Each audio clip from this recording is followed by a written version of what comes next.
The dark mushroom, densely packed pine cone, and mineral-hungry earth, they all wait for it. That jagged bolt from the sky or careless human hand, birthing flowers of intense red and yellow that spread like a fiery spring, consuming everything.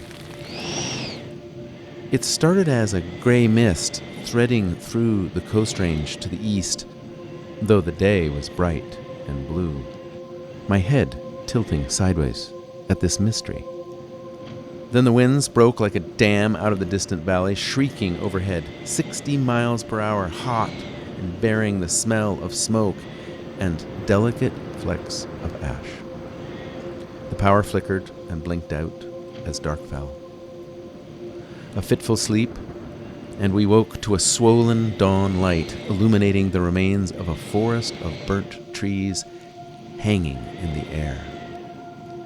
A roaring river of deep, ruby black clouds surging over us out to sea, forming elegant eddies and folds in the sky. Everything around us glowing sepia, the dimmed sun like a blood-red eye winking in and out. That was when the trees started to fall.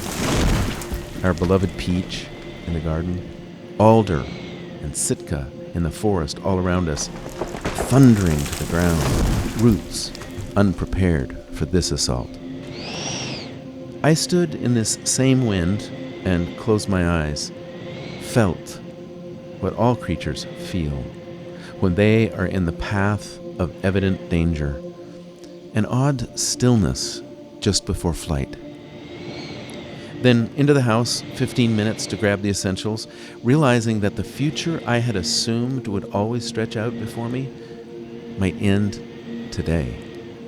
All earthly possessions suddenly either meaningful or expendable. One last loving look at the place on earth we love as one does a child or a mate. Then threading our way through blockades and flashing lights and weeping people, making our way north into the clear. Fire eats whatever the wind tells it to. And so it did for 2 days, till it was a ridgeline away from our home. And then a 3 a.m. shift in the wind from east to northeast, and that searing, driven, all-consuming beast, it moved south of us. South, to change other lives, burn other homes, scorch and cleanse.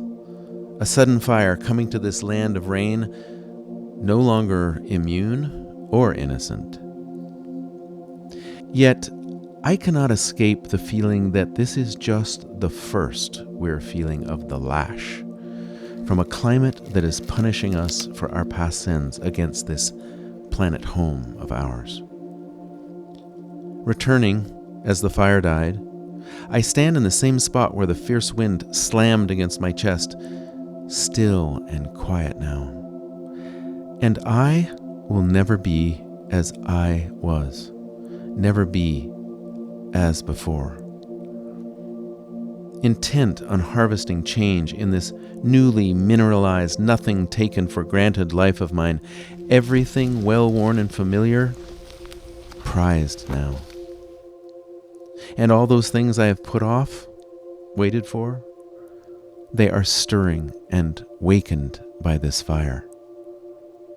Kin to the mushroom, pinecone, and patiently waiting earth.